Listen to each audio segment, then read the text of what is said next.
Мать навещает свою дочь в морге, чтобы попрощаться, и делает самое невероятное открытие. То, что она обнаружила, потрясло весь мир. Джина из Норвегии уже родила 4 детей, когда забеременела 5-м. Это должна была быть девочка, и Джина и ее муж Стивен надеялись, что эта беременность пройдет хорошо. Но, к сожалению, на 27-й неделе беременности у женщины начались схватки. Поэтому она срочно обратилась в больницу на северо-востоке Норвегии. Было слишком рано для рождения малышки, но это происходило.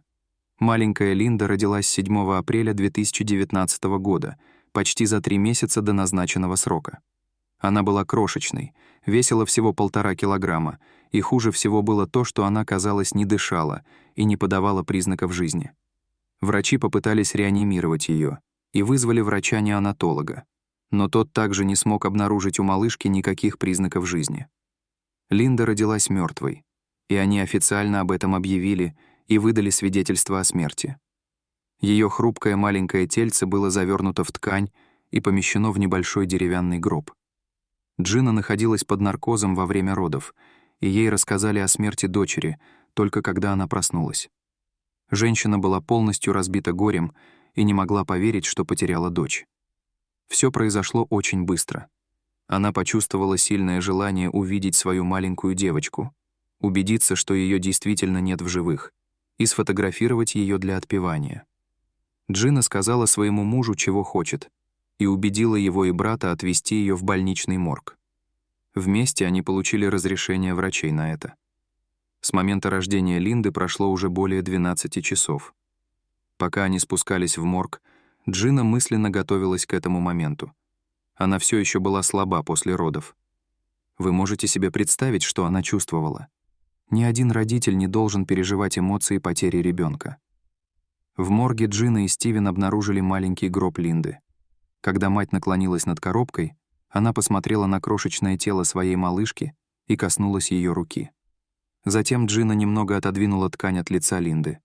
И тогда произошло немыслимое. Женщина внезапно услышала тихий плач и увидела большие блестящие глаза своей дочери, смотрящие на нее. Потрясённая, она отпрыгнула назад и сказала себе: «Это мое воображение». Линда проснулась на их глазах, словно говоря: «Мама, я знала, что ты придешь за мной». Все были ошеломлены. Как это могло быть возможным? В то время как женщина и ее муж были парализованы от увиденного, брат Джины немедленно отреагировал. Он схватил девочку и бегом понес ее в палату новорожденных. После того, как изумленные врачи подтвердили, что ребенок жив, Линду поместили в отделение интенсивной терапии. Нужно было согреть ее маленькое тело, снабдить кислородом и питанием, а также провести анализы, чтобы выяснить, не повредило ли ее пребывание в холодильнике морга. И наряду со всем этим нужно было ответить на главный вопрос, а именно, как это могло произойти. Пока Линда проходила курс лечения, ее родители пытались смириться с этим эмоциональным событием.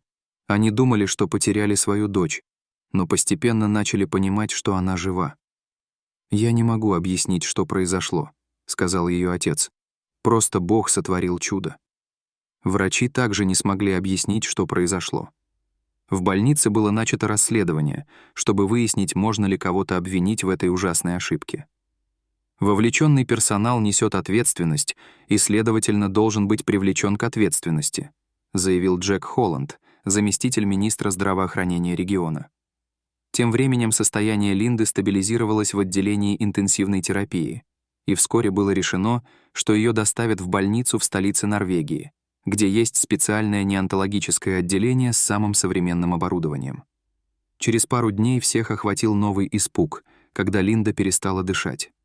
Ее сердце остановилось из-за кровоизлияния в легкие, и требовалась комплексная сердечно-легочная реанимация. Этот эпизод нанес непоправимый ущерб способности мозга девочки, и ее родителям сказали, что только 10% ее мозга все еще функционирует. Следующие 8 недель Линда провела в больнице. С каждым днем она становилась все сильнее и постепенно набирала вес. Вскоре она смогла пить грудное молоко у своей матери, что всегда является хорошим знаком. К сожалению, ее отец Стивен не смог выдержать всего этого давления и оставил жену и детей одних. Теперь Джина должна была все делать сама. Наконец, после стольких месяцев страха и волнений с момента ее бурного рождения, Линда была достаточно сильна, чтобы вернуться домой к своей матери. Джина все время была со своей дочерью и чувствовала, что у нее на руках настоящее чудо, когда забирала дочь домой. Однако она все еще была в опасности, и в течение следующих 15 месяцев у нее разовьется несколько осложнений со здоровьем. У нее также были проблемы с развитием, и было ясно, что тот факт, что она родилась на 3 месяца раньше срока, провела 12 долгих часов на морозе и перенесла остановку сердца, не оставил ее маленькое тело невредимым. Джина окружила свою маленькую девочку всеми возможными заботами и любовью, хотя ей было тяжело, и она была далеко не богатой женщиной. После нескольких последующих анализов оказалось, что Линда страдает микроцефалией, при которой ее голова, а также мозг не развиваются должным образом, что можно вылечить только с помощью трансплантации стволовых клеток. Очень сложное и к тому же очень дорогое лечение.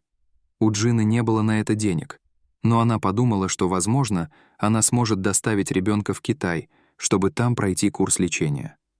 Она начала кампанию по сбору средств, несмотря на то, что врачи сказали ей, что Линда не будет достаточно сильной для поездки. А в конце июня у нее снова случилась остановка сердца, и Джина снова отвезла ее в больницу. Девочка была подключена к аппарату искусственного дыхания, но оставалась в критическом состоянии в течение нескольких часов, и сердечно-легочная реанимация больше не помогла. Ее маленькое сердечко сдалось, и девочка скончалась. Это было душераздирающе. Я не могу представить, что Джина почувствовала, потеряв дочь во второй раз, и на этот раз навсегда. Делясь своей потерей со всем миром, Джина написала невероятно трогательное публичное прощальное письмо. Она написала: «Сегодня, моя любовь, мы не прощаемся, потому что однажды увидимся снова». Она написала, что чувствует благодарность за каждую минуту, которую они провели вместе. «Бог дал мне рождение на это время, и я могу заверить, что прошедший год, 3 месяца и 15 дней рядом с ней сделали меня самой счастливой женщиной на этой планете». Она сказала всем, что уверена, что у Линды была миссия на этой земле.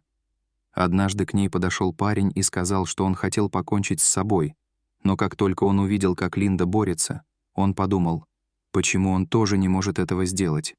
У меня мурашки по коже от этой истории, и я желаю Джине и ее семье много сил в эти очень трудные времена. Дорогие зрители, что вы думаете об этой истории? Расскажите, пожалуйста, в комментариях.